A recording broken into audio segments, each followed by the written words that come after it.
मित्रों, मैंने अपने जीवन में प्रण किया है कि कभी माल्यार्पण भी नहीं कराऊंगा और ये जिंदाबाद का नारा भी नहीं लगवाऊंगा, और ये हमारे वसूल के खिलाफ है, इसलिए मैं माफी चाहता हूं। सबसे पहले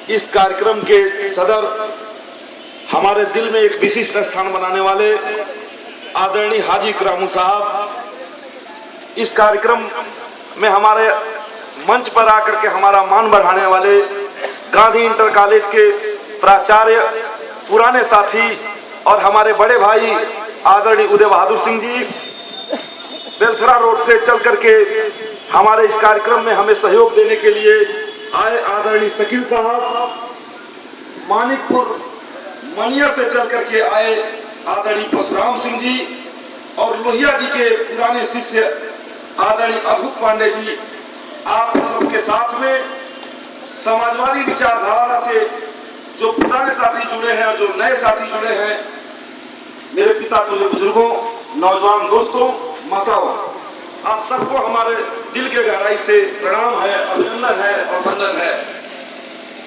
ये बलिया की धरती भृगु ऋषि के मंदिर के रूप में भी प्रसिद्ध हुआ है। हम थोड़ा वैदिक काल से यहाँ बलिया की धरती को बताना चाहते हैं। यहाँ पे विश्व का सबसे बड़ा पशु मेला कार्तिक पूर्णिमा के दिन ददरी में लगने का काम होता है। शाहतवार, शेखपुर, सिकंदरपुर ब्रिटिश काल के टाइम के शहर है। फिरोज शाह तुगलक के समय में भी सिकंदरपुर में सूफी संत आते थे और हिंदू मुस्लिम एकता का उन्होंने बहुत ही अच्छा उनका संगम यहाँ दिया है। इतिहास में इसके प्रमाण है मित्रों।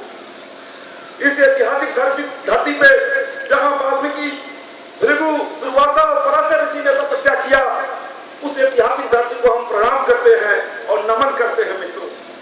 1857 की लड़ाई में आदरणीय मंगल पांडे ने अपना झंडा यहाँ बुलंद किया और 1942 में चित्तू पांडे ने यहाँ अपना झंडा बुलंद किया और आवाज बुलंद किया। उन शहीदों को भी हम नमन करना चाहते हैं इस धरती पर आकर के मित्रों। इस धरती से जुड़ने का काम हमारा 1992 में हुआ, जब मैं आदरणीय हरिकेवल प्रसाद जी का निजी सचिव के रूप में काम संभाला था। और उसी दौर में 1992 से लेकर के 1999 के बीच में आदरणीय इकरामुल साहब हो, चाहे आदरणीय उदय बहादुर सिंह जी हो, चाहे हमारे शकील साहब हो, इन लोगों ने हमारे हृदय में विशिष्ट स्थान बना लिया। जब मैं ये कार्यक्रम का आयोजन कर मेरे मन में आया कि देवरिया में मैं समाजवादियों को सलेमपुर में जुटाऊं और सिकंदरपुर में भी जुटाऊं, तमाम लोगों ने आशंका व्यक्त किया कि पता नहीं इनके साथ लोग जुटेंगे कि नहीं जुटेंगे।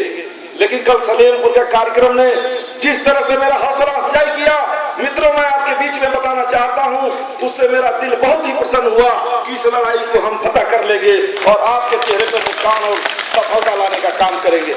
आज सिकंदरपुर में भी इस कार्यक्रम का आगाज किया मैंने।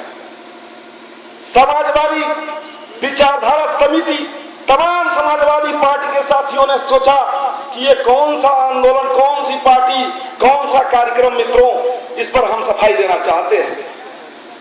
दोनों जिला में समाजवादी पार्टी के जिला अध्यक्ष मेरे लिए या मेरे सम्मान के लिए कार्यक्रम आयोजन करने की स्थिति में नहीं थे और हम अपने को उनसे बड़े स्तर का नेता से समझते हैं, कार्यकर्ता समझते हैं। इसलिए हमने कहा कर भैया वाला आपने झाड़ बिरानी आस, और उसके तहत एक कविता मुझे रहीम की याद आई कि बड़ा हुआ तो क्या हुआ, जैसे पेड़ खजूर, पंछी को छाया नहीं, फल लागे अति दूर। बड़े बड़े नेता और सुरमा सफेद कुर्ता पैजामा पहन करके पब्लिक के बीच में तो आते हो वोट मांगने, और जब जीत जाते हो तो उनसे अपने को दूर कर लेते हो। और आज पब्लिक के बीच में, जनता के बीच में उसी पैजामा कुर्ता से नफरत पैदा हो गया है मित्रों। मैं कहना चाहता हूं, सलेमपुर संसदीय क्षेत्र में सड़कें अपने बदहाली पे रो रही है, अस्पताल अपने बदहाली पे रो रहा है, और कहने के लिए हमारे ही समाजवादी विचारधारा के विधायक और ताकतवर मंत्री प्रदेश सरकार में प्रतिनिधित्व कर रहे हैं मित्रों, उन्हें दिखाई नहीं देता है। उन्हें बस दिखाई देता है बेटा हमारा एमपी बन जाए, उन्हें दिखाई देता है कि ये सत्ता हमारे घर से निकल के ना जाए। अरे मित्रों, यदि तुम इस बदहाली को, इस सड़क को, इस हॉस्पिटल को यदि चमकाने का काम कर दिए होते तो आज तुम्हें इस स्थिति में नहीं होना होता कि तुम्हारे ऊपर लोग जो है आज उंगली उठाते। तुम्हारे बच्चे को जो टिकट मिलने की बात हो रही है, हम चुनौती देते हैं, यदि वो लड़ते हैं तो हम समाजवादी विचारधारा समिति के तहत सलेमपुर से लोकसभा के प्रत्याशी के रूप में चुनाव लड़ने का काम करेंगे और चुनाव जीत कर जाएंगे। तो मुलायम सिंह यदि प्रधानमंत्री के कैंडिडेट हैं तो उनको हम समर्थन देने का काम करेंगे। मित्रों, ये भी हम वादा करना चाहते हैं और कसम खा के कहते हैं कि जब तक इस शरीर में प्राण है, सांस है, समाजवादी विचारधारा मेरे से कोई छीन नहीं सकता है। सरजू के घाट पर जब मेरा शरीर जाए तो इस विचारधारा के साथ जाए। मित्रों, ये मैं आपको वचन देना चाहता हूं। एक समाजवादी बुलेटिन में हमने समाचार पढ़ा, 2 ही समाचार पढ़ा मित्रों। एक पढ़ा कि सेफई के अंदर 103 करोड़ 21 लाख का एक स्विमिंग पूल बन रहा है। तो क्यों बन रहा है भाई? सत्ता उनकी है, बन रहा है। मित्रों, इस बारे में यदि गंभीरता से विचार करोगे तो ये पकड़ लोगे कि जिसके हाथ में सत्ता की चाबी होती है, विकास की धारा वही बहती है। यदि मैं निर्दलीय चुनाव जीत करके गया समाजवादी विचारधारा समिति के तहत, तो प्रधानमंत्री बनने में जिसका भी रोड़ा मैं साफ करूंगा, वो सलेमपुर की धरती पर आकर के विकास की यहाँ गंगा बहाएगा, तभी वो समर्थन हमारा पाएगा। मित्रों, मैं इतना कहना चाहता हूँ। मुलायम सिंह जी यदि हमें टिकट देते हैं तो उनके टिकट का भी अपमान नहीं करूंगा, लेकिन ये बुलंदी और ये आवाज उनके आंखों में आंखें डाल करके बात करेगी सलेमपुर की दयनीय स्थिति के बारे में, सलेमपुर के बदहाली के बारे में, सलेमपुर के किसान, नौजवान और बेरोजगार युवकों के बारे में। मित्रों, इतना मैं वादा करता हूँ आपको। हम जनसंख्या के बारे में थोड़ी बात कर देते हैं।